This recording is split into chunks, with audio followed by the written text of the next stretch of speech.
These are the stories making the headlines in the Hot 7 Nightly News. The Assistant Commissioner of Police expresses embarrassment over the recent break-in of a number of police departments, but counters rumors of theft of a number of passports.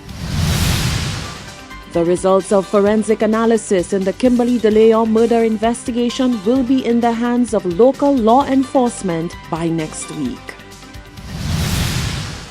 Investment Minister Bradley Felix breaks his silence on the investigation into money laundering that has further stalled the Sambwisha Fairmount project. We have the details of these stories and more coming up. This is the Hot 7 Nightly News with Lovely and Amy Joseph. It is Tuesday, the 8th of January 2019. I'm Lovely St. Amy Joseph. Welcome to the Hot 7 Nightly News on Hot 7 TV and subsidiary Kiss FM 105.5 and 105.9. The Assistant Commissioner of Police, Wayne Shalry, has expressed embarrassment over the recent break-in of a number of police departments.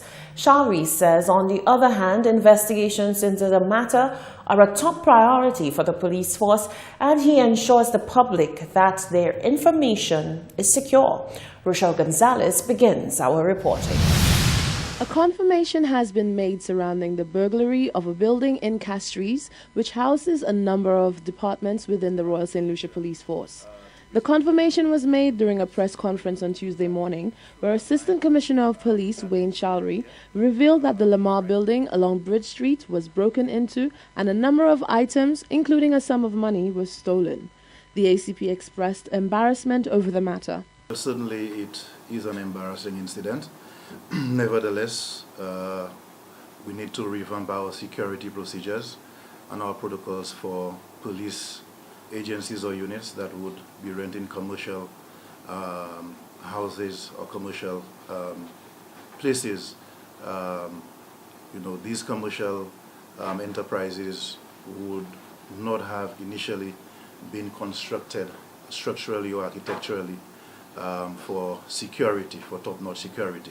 So that poses a challenge that when the police now goes out and acquires commercial spaces, the financing that is required to bring it up to standard sometimes may be insurmountable. Although I want to say that national security and the security of the people, especially the primary law enforcement agency of St. Lucia, there's no cost attached to that. But these are the challenges that we have when we rent commercial places for law enforcement agencies. According to ACP Shalry, the building houses the Raid Department, the Vulnerable Persons Unit, the Criminal Administration Office, and the Criminal Records Office. Amidst claims that a number of passports were stolen in the heist, Shalry categorically denied the reports. Presently, totally erroneous, not true at all.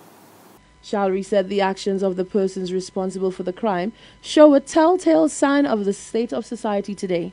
It demonstrates the time that we are living in, that the criminal-minded and the criminal intent are more brazen now than ever, and these are the signs or the characteristics of the times that we're living in. What we need to do as a police agency is to up our strategies and our reaction to what has happened, and to ensure that it is more difficult for those perpetrators to do the same thing again. You will get that. So it's what we do thereafter that would be the question. ACP Shalry assured the public that all sensitive information stored at the named departments are intact and was not interfered with at all. He said 1 week after the burglary was discovered, the police can confirm that no information has gone missing. However, investigations into the matter are ongoing. Reporting for Hot 7 News, I am Rochelle Gonzalez. Thank you, Rochelle.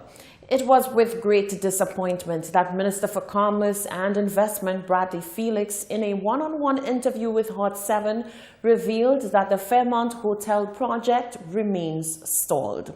Minister Felix explained to our cameras that the continued delay of the project comes after explosive information was revealed to him regarding the directors of the project. Solange Alfred tells us more. Residents of Choiseul who have awaited the completion of the Fairmount Hotel project will have to bear an abundance of patience. Fairmount Hotel, which broke ground in July 2017 at Sunset Bay, was poised for completion with an opening date of late 2019.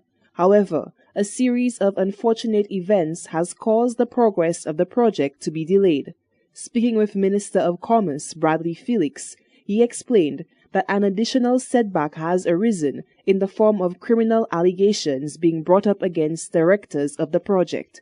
Over the holiday season, I was informed that some directors of the Fairmount project in Choiseul had been charged with money laundering and bribery charges. Obviously, this was extremely of significant concern to me and the residents of Choiseul Saltibus, because it would appear that this would have an impact on either stalling the project in Choiseul, and the people of the community this is a project that we have been looking forward to. Felix stated that the project, which gained approval from the previous administration, was a welcomed one that looked to usher in gainful employment for the people of Choiseul.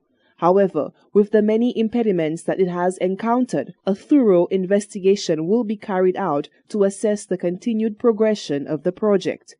I just wanted to assure the people of the community that I represent that I am following this vigorously to ensure or rather to determine what really is the actual situation and where we go from there. The Minister of Commerce highlighted that judge and jury should not be played by anyone in regards to the allegations of money laundering and bribery by the directors of the Fairmount project, as the investigation into the matter is still ongoing. Reporting for Hot 7 News, I am Solange Alfred. Thank you, Solange. Police are expecting the results of forensic analysis relating to the Kimberly DeLeon murder investigation soon. The disclosure was made by the Commissioner of Police, Severin Mosheri, on Tuesday. DeLeon's shooting death shocked the country on the 30th of October. Police say, contrary to popular criticism, they are working the case diligently. Individual activists and activist groups have been clamoring for an official police update on the Kimberly DeLeon murder investigation, and now the police have provided one. DeLeon was gunned down inside her home. The police revelation that she had reported incidents of domestic violence on multiple occasions prior to her death made the case even more tragic. Police have received pressure during public demonstrations to not allow her murder to become another cold case. The Commissioner of Police says the force is not letting up on this matter and that forensic analysis results will soon be in their possession. Up to this morning, I spoke to the Commissioner in St. Kitts. Those samples have been analyzed and the results are waiting. We are supposed to be collecting those results this week, Thursday, and officer is supposed to be going up there to return by the weekend. So by next week, I should be in a position to give you an update as to the analysis done. The Commissioner says as far as he knows, the husband of the victim, who is a police officer, is still on leave from the force. No one has been charged with the murder of his wife, but a cloud of suspicion follows the spouse after he was taken into police custody for questioning and subsequently released without being charged. Kimberly DeLeon is survived by 2 young children, ages 9 and 5. A fierce custody battle is ongoing between the father of the children and the relatives of the deceased. The president of Raise Your Voice St. Lucia is calling for St. Lucians to express the same amount of outrage and disappointment for local perpetrators of sexual crimes as they have been doing over the past few days for disgraced R&B superstar R. Kelly. Catherine Seeley says the issue is extremely rampant right here in St. Lucia and yet is seemingly accepted as the norm. Rochelle Gonzalez has more. The president of Raise Your Voice St. Lucia has localized a trending topic that has taken over the world by storm over the past few days. Catherine Seeley said while St. Lucia reels over the docu-series, which exposed the sordid details of the sexual crimes of R&B legend R. Kelly against underage girls, crimes of the same nature are rampant in St. Lucia, but they are not receiving the same level of outrage and attention. Seeley's revealed that she has seen a multitude of posts made by locals on social media strongly condemning Kelly's actions over the years. She indignantly told Hot 7 News that she hopes the same enthusiasm is placed in condemning local perpetrators of crimes similar to or worse than the American singer. My take is, why are they not as traumatized and as bothered and feel that the same violations happen there? Because we have our fair share of R. Kelly. We have them in our legislature. We have them in our public service. We have them in our teaching service. We have them all over. We know them. We know who they are. They are our family. They are our friends. They are our people we hang out with. And these are the same people, the same St. Lucians that are traumatized by that R. Kelly business. We'll tell you, well, give the man a chance. You mean to say you want the man to go to jail? These are the same people. So I do not know, and I do not want to say exactly what I think of St. Lucians when I see things like that, but I will say this.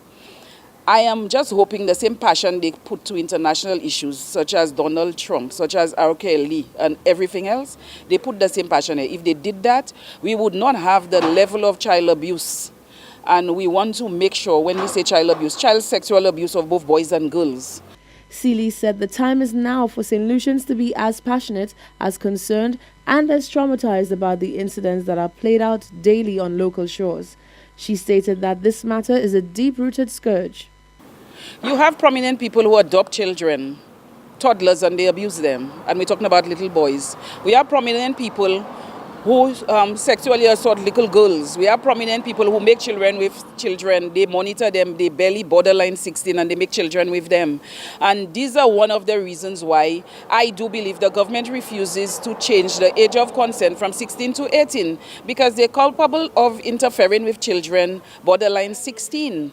We have teachers who manipulate and who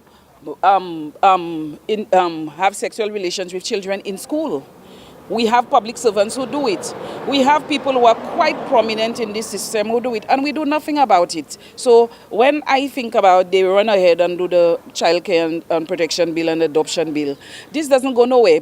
Just like in the case of R. Kelly, who surrounded himself with enablers, reports suggest that the same occurs in St. Lucia, where perpetrators are protected and therefore empowered to continue committing their acts. Seeley said the powers that be need to step in once and for all to nip the problem in the bud. The culture of protecting person, that is a natural human thing. What is important is that the government of St. Lucia put systems in place that when the report is done, a proper investigation is done, and accountability and justice is brought to bear. People will always try and protect their own. People will do that regardless. What is missing is the systems and the processes and the institutional arrangements that will make it work.